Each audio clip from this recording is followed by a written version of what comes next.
네, 중국이 무비자 여행을 허용하면서 중국을 찾는 여행객들의 모습도 달라지고 있습니다.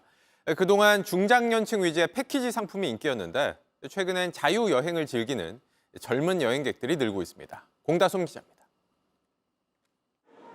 중국 상하이로 향하는 탑승 수속장이 붐빕니다.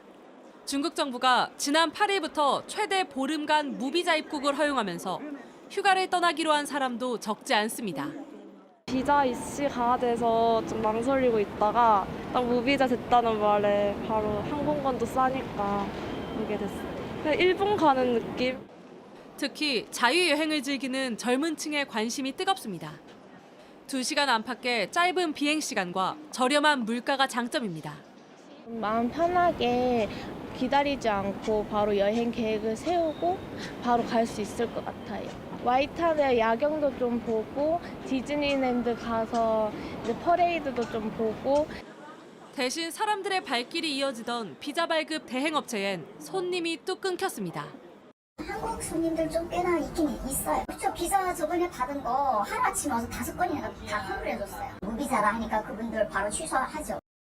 올여름 TMF 사태로 대규모 예약 취소를 겪은 여행업계는 오랜만에 활기를 띠고 있습니다. 달라진 여행 수요에 맞게 패키지 대신 자유여행 상품도 속속 출시되고 있습니다. 대도시인 상해나 북경 쪽, 청도 쪽이 지금 예약이 한 75% 이상 확 늘어난 상태입니다. 겨울방학 시즌이랑 같이 맞물리고 기대 수요가 굉장히 많을 거라고 생각됩니다.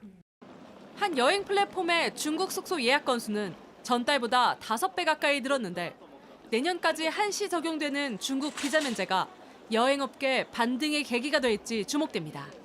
JTBC 공다솜입니다. 중국이 한중 수교 32년 만에 처음으로 한국인의 무비자 여행을 허용했죠. 오늘 시행 첫날이었는데 여행도 좋지만 미리 알아둬야 할 유의사항도 있습니다. 베이징 이도성 특파원입니다. 입국장으로 빠져나오는 한 가족. 무비자 입국 시행 첫날 베이징을 찾았습니다.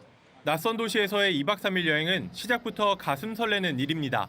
만리장성도 보고 유니버셜 스튜디오도 가고 여러 가지 잘 즐기고 올 계획입니다. 내년 말까지 여행과 비즈니스, 친지 방문 등 목적이면 비자 없이 15일 동안 중국에 머물 수 있습니다. 1992년 한중 수교 이후 처음 있는 일입니다. 비자 받는 게 이제 어떻게 보면 귀찮은 일이었었는데 이제 무비자로 되면서 이제 조금 더 자유롭게 많이 왔다 갔다. 북쪽이나 남쪽이나 중국에 아름다운 도시가 많다고 들었습니다. 그래서 보다 더 많이 방문해서 여행업계에 따르면 지난 1일 무비자 정책 발표 이후 닷새간 중국 패키지 예약 건수가 전월 같은 기간 대비 91%나 늘었습니다.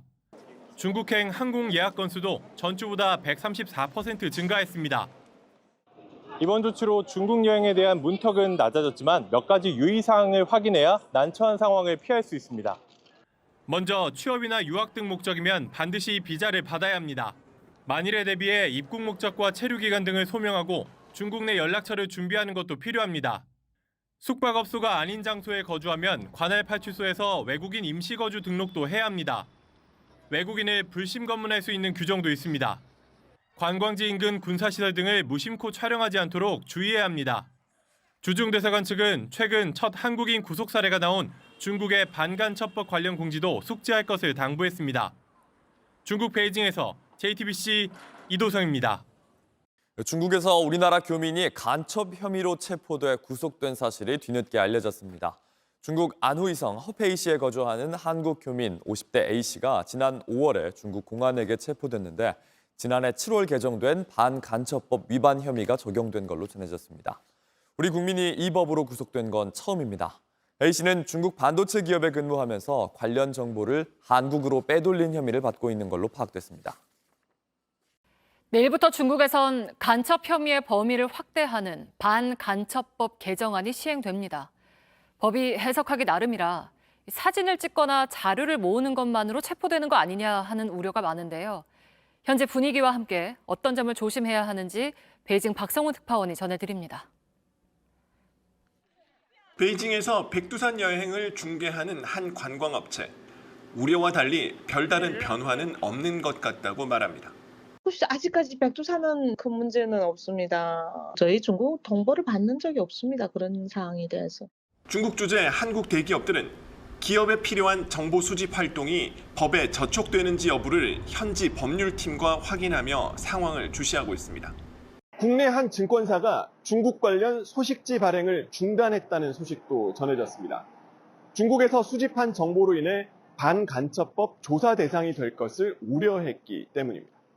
중국 통계와 데이터 활용이 많은 베이징 소재 기업 경제연구소들도 공개된 데이터만 사용하는 방식으로 일단 문제의 소지를 피하려고 한다고 전했습니다.